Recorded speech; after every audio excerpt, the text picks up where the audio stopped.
नमस्कार, कार्यक्रम आंखें में आपका स्वागत है। आज के इस अंक में बताएंगे कि कितना ज़रूरी है बच्चों के लिए टीकाकरण। साथ ही आपको ले चलेंगे हाजीपुर के केला बागान में और दर्शन कराएंगे कि ऐसे मंदिर का जो बना है शमशान भूमि पर।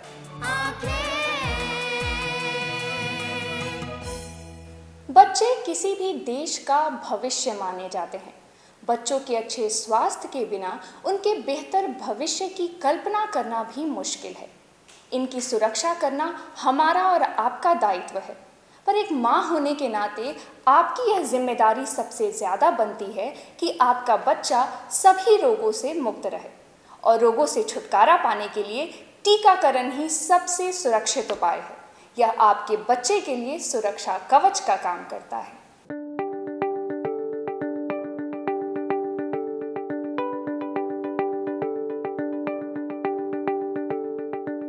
प्रत्येक वर्ष दुनिया में 1.7 मिलियन बच्चे उन बीमारियों के कारण मर जाते हैं जिन्हें उपलब्ध टीकों से रोका जा सकता था। जो बच्चे टीकाकृत हैं वे उन खतरनाक बीमारियों से सुरक्षित होते हैं जो अक्सर अक्षमता या मृत्यु का कारण बनती है। प्रत्येक लड़की तथा लड़के को टीकाकृत होने की जरूरत होती है और गर्भवती महिला को खुद को और अपने शिशु को टिटनेस से बचाने के लिए टीका लगवाने की जरूरत होती है। यह जानना सभी माता पिता के लिए जरूरी है कि कब, क्यों, कहां और कितनी बार बच्चों को टीका लगाना चाहिए। उन्हें यह भी जानने की आवश्यकता होती है कि बीमार बच्चे या अक्षम या कुपोषण से पीड़ित बच्चे को भी टीका लगाना सुरक्षित होता है। जीवन के शुरुआत में बच्चे को टीकाकरण करवाना आवश्यक होता है। कुकुर खांसी से होने वाली आधे से अधिक मौत, 1/3 पोलियो के मामले और खसरे से होने वाले सभी मौतों का 1/4 बच्चों में 1 वर्ष के भीतर हो जाता है। जीवन के शुरुआत के पहले वर्ष के दौरान बच्चे को सुरक्षित रखना अति आवश्यक होता है, इसलिए शिशुओं को सभी टीके लगाना जरूरी होता है। टीकाकरण एक्चुअली बच्चों के लिए अत्यंत आवश्यक चीज़ है। इसको किसी भी सूरत में इग्नोर नहीं किया जा सकता है। 100% बच्चों को टीका मिलना जरूरी है। जिन बच्चों का टीकाकरण नहीं हो पाता है वह अत्यधिक बीमार हो सकता है, स्थायी रूप से अक्षम या कुपोषित और मर भी सकता है। टीकाकरण बचपन की सबसे अधिक गंभीर बीमारियों से बच्चों को सुरक्षा प्रदान करता है। सभी बच्चों को टीकाकरण करवाने की जरूरत होती है। एक बच्चा जिसे इंजेक्शन या दवा पिलाई गई हो टीकाकृत माना जाता है। टीके बीमारियों के खिलाफ बच्चे की प्रतिरोधक क्षमता को बढ़ाते हैं। माता पिता होने के नाते आपको जानकारी होना जरूरी है कि आपके शिशु को कौन से स्तर पर कौन सा टीका लगेगा। भारत सरकार और भारतीय चिकित्सा अकादमी IAP कुछ टीके हर शिशु को अनिवार्य रूप से लगाने की सलाह देते हैं। टीकाकरण का एक शेड्यूल है जो कि बर्थ से शुरू होता है और कम से कम 10 साल की उम्र तक, और एक्चुअली एक बूस्टर डोज 16 साल की उम्र तक दिया जाता है।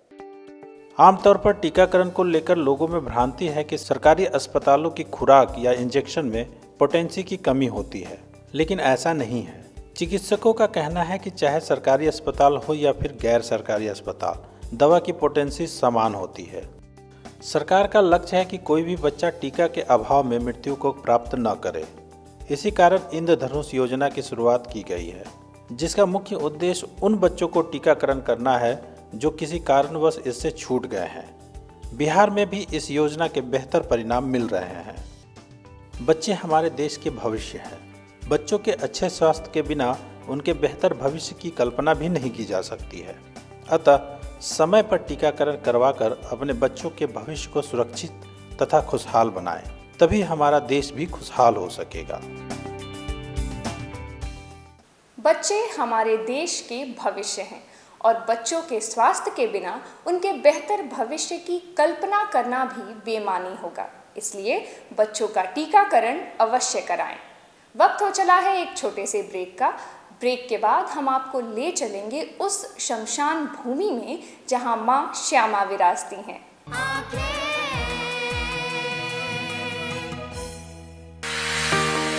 भीड़ से अलग मात्र 30 स्टूडेंट्स का बैच 11वीं, 12वीं बोर्ड के साथ साथ मेडिकल जेई मेंस एडवांस की तैयारियों का एक विशेष शैक्षणिक संस्थान पाठशाला institute, Patna, Rajendra Nagar road number 12। Admission जारी है। Lohia Nagar Mount Carmel High school एक ऐसा स्कूल जहां उपलब्ध है हाईटेक क्लास की facility, upgraded library, smart class facility, lab and computer class की फैसिलिटी के साथ हॉर्स राइडिंग की भी सुविधा। इसके अलावा बच्चों के खेलने के साथ आने जाने की भी सुविधा। एडवांस सुविधाओं से लैस Lohia Nagar Mount Carmel High School, Gayatri Mandir road, Kankarbagh, Patna. आपके रक्त की एक बूंद किसी की जिंदगी बचा सकती है, तो आइए हम सब मिलकर रक्तदान करें। रक्तदान महादान, जनहित में जारी।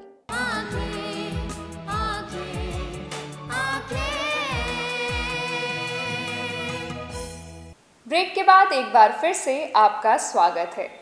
पौराणिक स्थलों के लिए जाना जाता रहा है मिथिला, और भारत के राजवाड़ों में दरभंगा राज का अपना एक खास स्थान रहा है।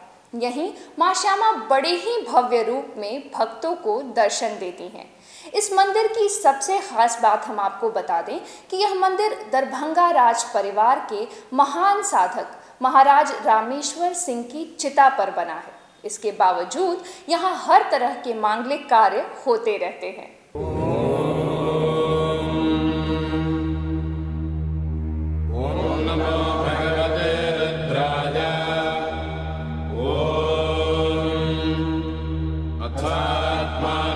शिवात्मानकं श्रीरुद्ररूपं ध्यायेत् शुद्धस्फटिकसङ्काशं त्रिनेत्रं पञ्चवक्त्रकं गङ्गाधरं दशभुजं सर्वाभरणभूषितं नीलग्रीवं शशाङ्काङ्कं नागयज्ञोपवेदिनम्।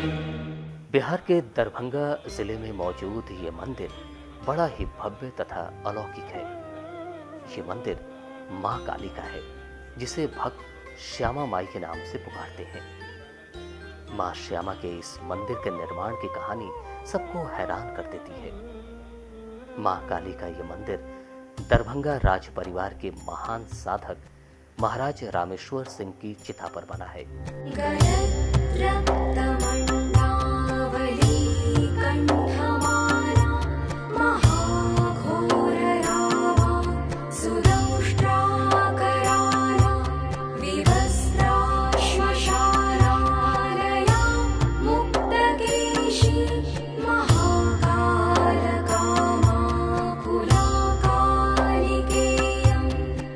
मंदिर के अंदर दक्षिण दिशा की ओर एक खास स्थान पर आज भी लोग साधक महाराज रामेश्वर सिंह की चिता की तपिश को महसूस करते हैं।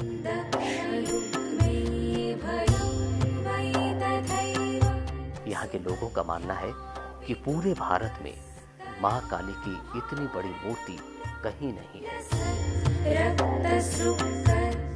मूर्ति का विग्रह अलौकिक और अविस्मरणीय है। भक्तों को मां श्यामा के दर्शन से ही अद्भुत सुख की प्राप्ति होती है। कहते हैं अगर भक्त नम आंखों से कुछ मांगता है तो मां उनकी इच्छा अवश्य पूरी करती है।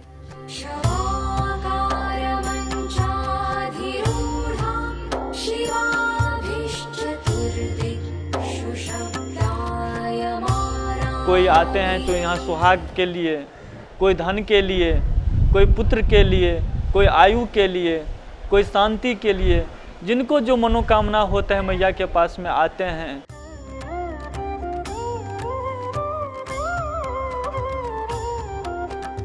इस विशालकाय मंदिर की स्थापना 1933 में दरभंगा महाराज कामेश्वर महाराज ने की थी, जिसमें मां श्यामा की विशाल मूर्ति भगवान शिव की जांघ एवं वक्षस्थल पर अवस्थित है। मां काली की दाहिनी तरफ महाकाल और बाईं ओर भगवान गणेश और बटुक की प्रतिमाएं स्थापित हैं।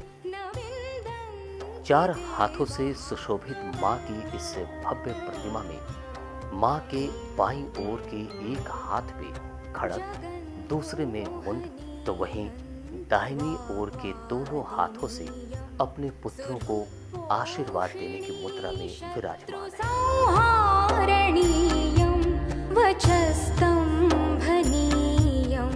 लोगों में ये आस्था है कि माँ श्यामा के दर्शन मात्र से ही लोगों के दुख दूर हो जाते हैं। यही कारण है कि बहुत दूर दूर से लोग यहाँ पूजा करने तथा माँ के दर्शन के लिए आते हैं। शवारूढ़ां महाभीमां घोरद्रष्टान् हसन्मुखीं चतुर्हस्तां खड्गमुण्डकरां शिवां नरमुण्डधरां देवी ललज्जिह्वां दिगंबरां एवं चिंतयते काली शमशानालय वासिनीं।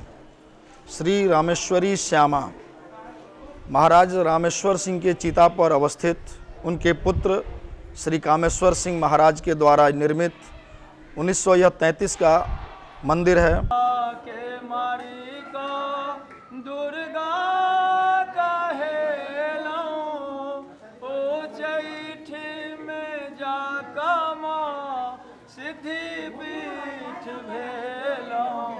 सुनो श्याम माई जीवन भेलै भारे, सुनो श्याम माई। माँ को प्रसाद के रूप में लड्डू और फूल चढ़ाए जाते हैं। माँ श्यामा के दरबार में होने वाली आरती का विशेष महत्व है। माना जाता है कि जो भी माँ की इस आरती का गवाह बनता है उसके जीवन की समस्त मनोकामनाएं पूरी हो जाती हैं।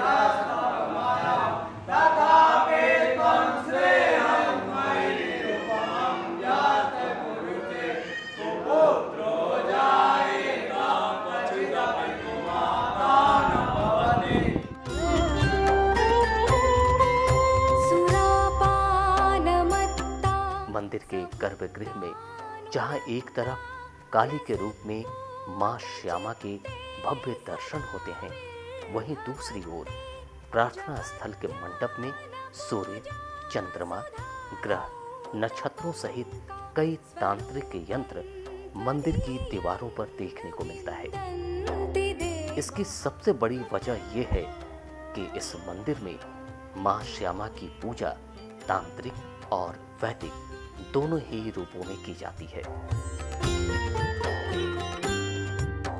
आमतौर पर हिंदू रीति रिवाज के अनुसार ये परंपरा रही है कि किसी भी व्यक्ति का कोई भी मांगलिक संस्कार होने के 1 साल तक वो शमशान नहीं जाता है।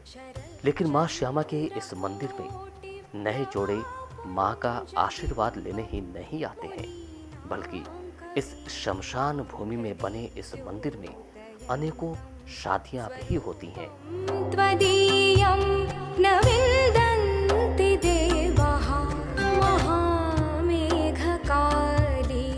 इस परिसर के चारों तरफ दरभंगा महाराज के चिता पर बना मंदिर दिखाई देता है। माँ रामेश्वरी श्यामा मंदिर की बाईं ओर माँ अन्नपूर्णा का मंदिर स्थापित है, जो दरभंगा राजमाता की चिता पर बना है। इस मंदिर में माँ अन्नपूर्णा की मूर्ति स्थापित है, जिसमें स्वयं भगवान शिव भिक्षा मांग रहे हैं। इस मंदिर की दीवारों पर अनेकों मनोकामनाएं आपको लिखी हुई मिल जाएंगी। लोगों में ये मान्यता है कि इस मंदिर की दीवार पर लिखी मनोकामना पूर्ण होती है।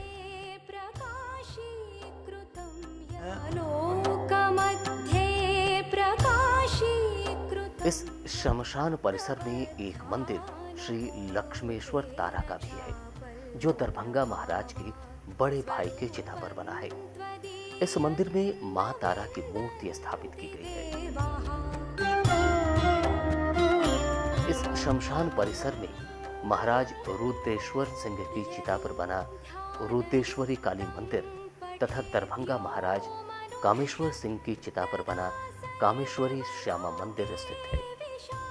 साथ ही इस परिसर में एक माधेश्वर मंदिर भी स्थित है, जो कि भगवान शिव का मंदिर है। यह मंदिर दरभंगा महाराज माधव सिंह की चिता पर बना हुआ है। इस परिसर के मंदिरों के बीच एक तालाब भी है जो अत्यंत पुराना है। कहा जाता है कि दरभंगा महाराज ने इस तालाब का निर्माण माधेश्वर मंदिर के निर्माण के समय ही करवाया था।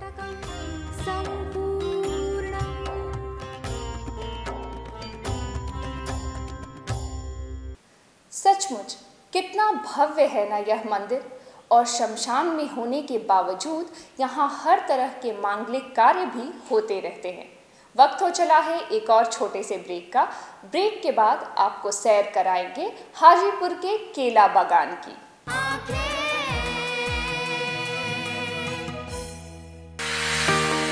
भीड़ से अलग मात्र 30 स्टूडेंट्स का बैच 11वीं 12वीं बोर्ड के साथ साथ मेडिकल जेई मेंस एडवांस की तैयारियों का एक विशेष शैक्षणिक संस्थान पाठशाला institute, Patna, Rajendra Nagar, road number 12। Admission जारी है। ज्ञानस्थली हाई स्कूल, जहां दी जाती है हाईटेक क्लास की फैसिलिटीज, खेलने की सुविधा, स्मार्ट क्लास की सुविधा, लेटेस्ट किताबों वाली लाइब्रेरी की सुविधा, लैब की सुविधा, बच्चों के लिए कंप्यूटर क्लासेस की सुविधा, साथ ही आने जाने की facilities. Gyansthali high school, Alamganj, Patna.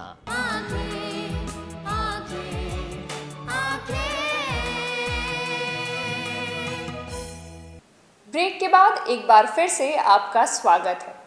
दर्शकों, केले की खेती कमोवेश पूरे देश में होती है, लेकिन हाजीपुर का केला अपने स्वाद के कारण पूरे देश में प्रसिद्ध है। यही कारण है कि यहाँ का केला देश के कई राज्यों में निर्यात किया जाता है। आइए आपको लिए चलते हैं हाजीपुर के केला बागान में।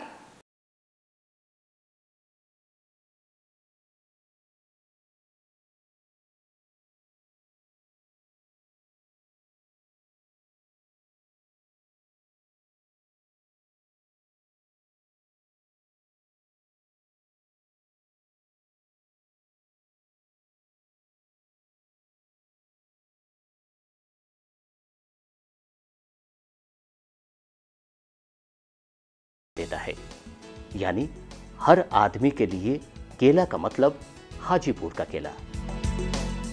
सर्वोत्तम किस्म और बेहतर स्वाद के कारण हाजीपुर के केले की मांग पूरे देश में सर्वाधिक है और इसका असर मूल्य पर स्पष्ट दिखता है।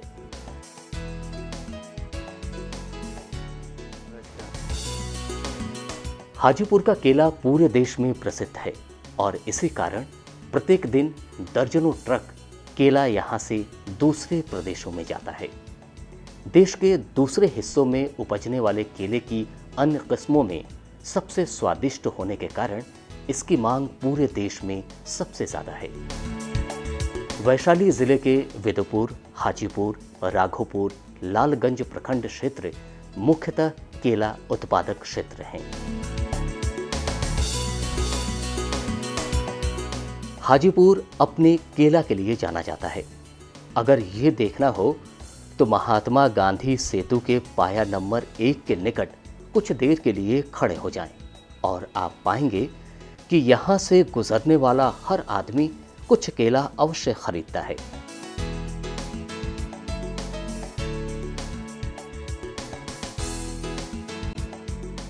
यहाँ से गुजरने वाला हर बड़ा छोटा वाहन केला लेने के बाद ही निकलता है।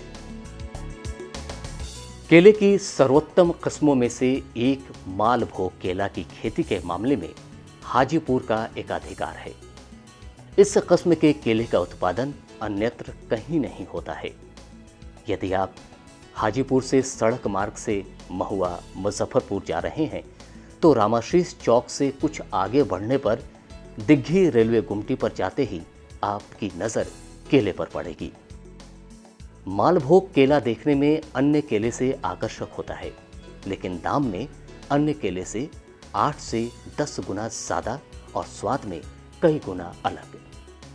पके हुए केले के तो कई फायदे आप जानते ही होंगे, लेकिन कच्चे केले के भी बहुत फायदे हैं। कच्चा केला में पोटेशियम प्रचुर मात्रा में होता है, जो इम्यून सिस्टम को तो मजबूत बनाता ही है, इसमें मौजूद विटामिन बी, विटामिन सी कोशिकाओं को पोषण देने का काम करता है। कच्चा केला वजन घटाने, भूख को शांत करने, पाचन क्रिया को बेहतर बनाने, शुगर को कंट्रोल और कब्ज से राहत प्रदान करता है। केले का उपयोग बीमारियों, धार्मिक उत्सवों और सब्जियों में होता रहा है। इसके पत्ते और तने से जानवरों के आहार की पूर्ति होती है। वर्तमान समय में केले से चिप्स, तने के धागे से खिलौने, चटाई और थैले बनाए जा रहे हैं। आने वाले भविष्य में केले के कई और उत्पादन हमारे सामने नजर आएंगे। यानी